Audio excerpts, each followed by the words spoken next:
ତେଣୁ ଏ ଯେଉଁ ପ୍ରକୃତିର ସବୁଜିମା ଆପଣ ଦେଖିପାରୁଛନ୍ତି, ଏଇ ପ୍ରକୃତି ହିଁ ଆମ ପାଇଁ ଭଗବାନ। ଲୋକ କୁହନ୍ତି ଭଗବାନ କାହିଁ, ଭଗବାନ କେମିତିଆ, ଭଗବାନ କେଉଁଠି ଅଛନ୍ତି। ଏ କଥା ପ୍ରହ୍ଲାଦ ପଚାରିଥିଲା। ପ୍ରହ୍ଲାଦକୁ ପଚରା ହେଇଥିଲା, ହିରଣ୍ୟାକ୍ଷ ପଚାରିଥିଲା ଭଗବାନଙ୍କୁ ଦେଖା। ତେଣୁ ସେ କହିଲା ଭଗବାନ ସବୁଠି ଅଛନ୍ତି ହେଲା, ଏ ମାଟିରେ ଅଛନ୍ତି, ସେ ଖୁମ୍ବରେ ଅଛନ୍ତି, ସବୁଠି ଅଛନ୍ତି। ଲାଷ୍ଟକୁ ସେ ଖୁମ୍ବ ଭାଙ୍ଗିଥିଲା ଆଉ ଭଗବାନ ଅବତାର ନେଇଥିଲେ, ଏ କଥା ସମସ୍ତେ ଜାଣନ୍ତି। ତେଣୁ ଭଗବାନଙ୍କ ଅସ୍ତିତ୍ୱ ଉପରେ ଯେତେବେଳେ ପ୍ରଶ୍ନ ଉଠୁଛି, ତେଣୁ ଆମେ ଦେଖିବା ବହୁତ ଲୋକଙ୍କ ମନରେ ଭଗବାନଙ୍କ ଅସ୍ତିତ୍ୱ ଉପରେ ପ୍ରଶ୍ନ ଉଠୁଛି। ତେଣୁ ଆମେ ଦେଖିବା ଭଗବାନ ପ୍ରକୃତରେ ଅଛନ୍ତି କି ନାହାନ୍ତି। ଭଗବାନ ସର୍ବଶକ୍ତିମୟ, ଏ ସାରା ସୃଷ୍ଟି ଆଉ ସଂସାର ଯାହା ଦେଖୁଛନ୍ତି ସବୁ ଶକ୍ତିମୟ। ଶକ୍ତିରୁ ସୃଷ୍ଟି, ସୃଷ୍ଟିରୁ ଅନେକ ପ୍ରକାର ବିବିଧତା ଆପଣମାନେ ଦେଖିପାରୁଛନ୍ତି। ଯେଉଁ ବାୟୁ ଆମେ ଗ୍ରହଣ କରୁଛେ ତାକୁ କେହି ଜଣ ଦେଖିଛନ୍ତି? କେହି ଦେଖିନାହାନ୍ତି, କିନ୍ତୁ ଅନୁଭବ କରୁଛନ୍ତି। ସେ ବାୟୁ ନହେଲେ ଜୀବନଟି ଚାଲିଯିବ। ତେଣୁକରି ଆମେ ବାୟୁକୁ ପୂଜା କରୁଛୁ, ବାୟୁ ଦେବତା ବୋଲି କହୁଛୁ। ଏବେ ଜଣେ ଯଦି କହିବ ଏଟା ବାୟୁକୁ କ'ଣ ଗୋଟେ ଦେବତା ବୋଲି ପୂଜା କରୁଛ, ତେଣୁ ଜାଣିବା ଦରକାର ବାୟୁ ଆତଜାତ ହେବାରୁ ସେ ବଞ୍ଚିଛି।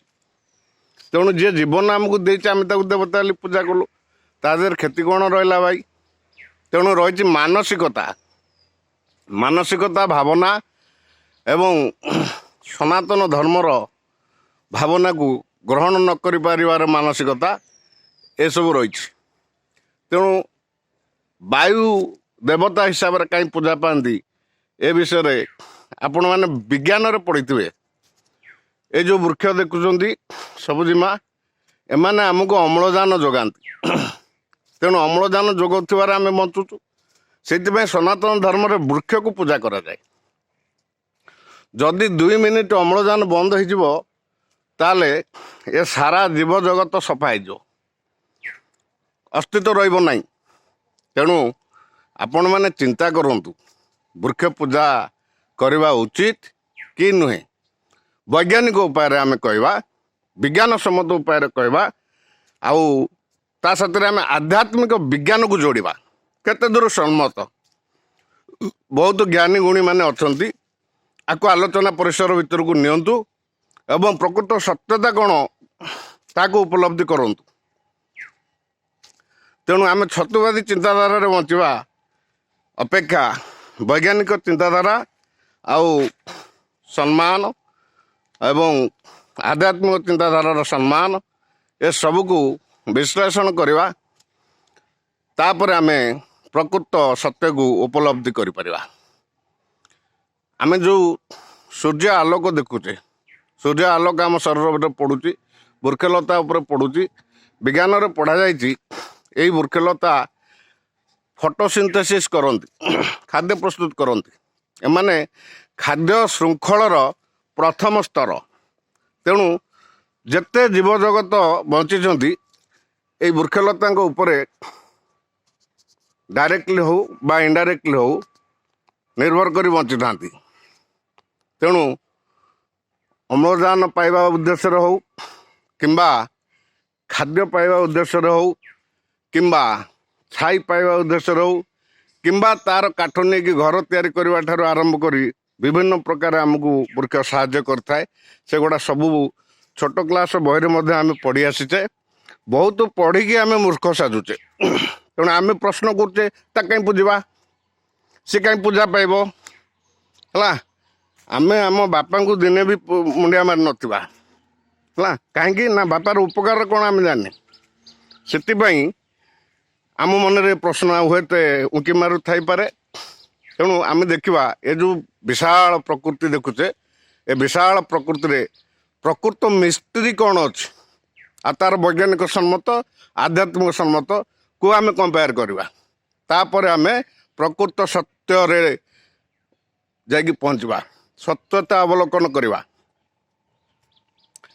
ତେଣୁ ଆମେ ଦୁଇଟି କଥା ଦେଖିଲେ, ବୃକ୍ଷ କଥା, ଆଲୋକ କଥା ଯଦି ସୂର୍ଯ୍ୟାଲୋକ 8 ମିନିଟ୍ ବନ୍ଦ ହେଇଯାଏ, 8 ମିନିଟ୍ରେ ଆମର ପହଞ୍ଚୁଛି, ଯଦି ସୂର୍ଯ୍ୟାଲୋକ ବନ୍ଦ ହେଇଯାଏ, ଟୋଟାଲ ପୃଥିବୀ ପୃଷ୍ଠରେ ନ ପଡ଼େ, ତାହେଲେ ଫଟୋସିନ୍ଥେସିସ୍ ଯେଉଁ କାର୍ଯ୍ୟ ହେଉଛି ବୃକ୍ଷଲତା ମାନେ କରୁଛନ୍ତି ତାହା ବନ୍ଦ ହେଇଯିବ। ତେଣୁ ବୃକ୍ଷଲତା ତ ଖାଦ୍ୟ ପ୍ରସ୍ତୁତ କରିପାରିବେନି, ସେତେବେଳେ ଆମ ବାୟୁମଣ୍ଡଳରେ ଅମ୍ଳଜାନର ବହୁତ ସର୍ଟେଜ୍ ଘଟିବ। ଯେତେବେଳେ ଅମ୍ଳଜାନର ସର୍ଟେଜ୍ ଘଟିବ, ସେତେବେଳେ ସବୁ ଜୀବଜନ୍ତୁ ସମୂହଙ୍କର ଧ୍ୱଂସ ନିଶ୍ଚିନ୍ତ। ତେଣୁ ସେଇଥିପାଇଁ ପଢ଼ା ହେଇଥିଲା ସୂର୍ଯ୍ୟ ହିଁ ସକଳ ଶକ୍ତିର ଆଧାର। ସେଥିପାଇଁ ଆମେ ସୂର୍ଯ୍ୟଙ୍କୁ ଦେବତା ହିସାବରେ ସୂର୍ଯ୍ୟଦେବ ବୋଲି ପୂଜା କରୁ। ତେଣୁ ବିଜ୍ଞାନରେ ଲେଖା ହେଇଛି କି ନାହିଁ ଆପଣମାନେ ଯାଇକି ପଢ଼ନ୍ତୁ। ଏବେ ପ୍ରଶ୍ନ ଉଠିବ, ଛତୁବାଦୀ ପ୍ରଶ୍ନ, ଯେ ସୂର୍ଯ୍ୟ ଗୋଟେ ନକ୍ଷତ୍ର, ତାକୁ କ'ଣ ପୂଜୁଛନ୍ତି? ଏଗୁଡ଼ା ପାଗଳ ଗୁଡ଼ାକ, ତାକୁ କ'ଣ ପୂଜୁଛନ୍ତି? ତେଣୁ ଆପଣ ବିଜ୍ଞାନ ହଉ ଆଧ୍ୟାତ୍ମିକ ବିଜ୍ଞାନ ଦୁଇଟାକର କୋଇନ୍ସିଡେନ୍ସକୁ ଆପଣ ପାଇବା ପାଇଁ ଚେଷ୍ଟା କରନ୍ତୁ। ଆଧ୍ୟାତ୍ମିକ ବିଜ୍ଞାନ ହେଉଛି ବହୁତ ବଡ଼ ବିଶାଳ ସମୁଦ୍ର, ଯେଉଁଥିରୁ କିଛି ଅଂଶ ଆଧ୍ୟାତ୍ମିକ କାଟିଦେଲେ ଯେଉଁ କିଛି ଅଂଶ, ଦ୍ୟାଟ୍ ଇଜ୍ କଲ୍ଡ ସାଇନ୍ସ, ବିଜ୍ଞାନ। ତେଣୁ ବିଜ୍ଞାନ ସେଇ ପର୍ଯ୍ୟନ୍ତ ପହଞ୍ଚି ପାରିନି ଯାହା ଆଧ୍ୟାତ୍ମିକ ବିଜ୍ଞାନ ପହଞ୍ଚିଛି ଯେଉଁ ଜାଗାରେ। ତାର ପ୍ରମାଣ ଅନେକ ସ୍ୱରୂପ ଆପଣ ପାଇବେ। ପ୍ରଥମ ଭିଡ଼ିଓରେ ଆମେ ଗୋଟେ ଦୁଇଟା ଉଦାହରଣ ଦେଲେ, ତେଣୁ ଆସନ୍ତା ଭିଡ଼ିଓ ମାନଙ୍କରେ ବିସ୍ତାର ଭାବରେ ଆଲୋଚନା କରାଯିବ।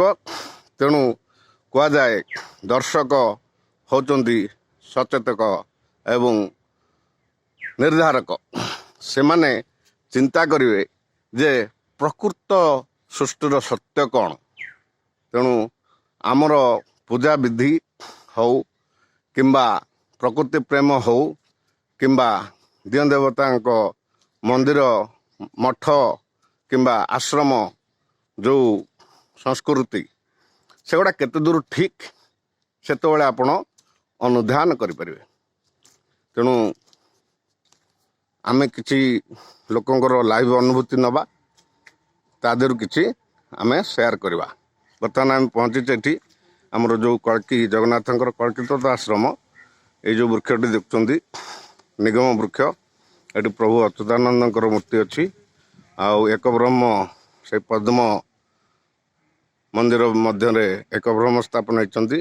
ଆଉ ଏପଟ ମନ୍ଦିରରେ ଆମର କଳ୍କି ସ୍ୱୟଂ ଘୋଡ଼ା ଉପରେ ବସି ଖଣ୍ଡା ଧରି ବିରାଜମାନ ଅଛନ୍ତି।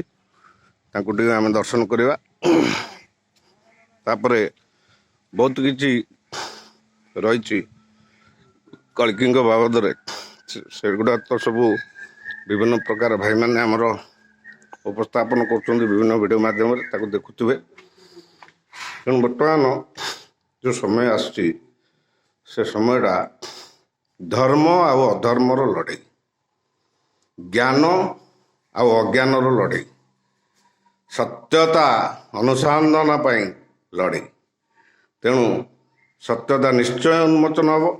ଆପଣମାନେ ଅପେକ୍ଷା କରନ୍ତୁ ଆଉ ଆଗକୁ ବଢ଼ନ୍ତୁ, ନିଶ୍ଚୟ ସତ୍ୟତା ଉନ୍ମୋଚନ ହେବ। ଏହା ହିଁ ରାଇଟ୍ ଟାଇମ୍। ଏଠି ଆମେ ଦେଖିବା ଗୁରୁଦେବ ଶ୍ରୀ ଭଗବାନ ଦାସ ଏଠି ତାଙ୍କର ମୂର୍ତ୍ତି ପୂଜା ପାଉଛନ୍ତି। ଆଶ୍ରମ କଳ୍କି ଆଶ୍ରମର ପ୍ରତିଷ୍ଠାତା ଶ୍ରୀ ଭଗବାନ ଦାସ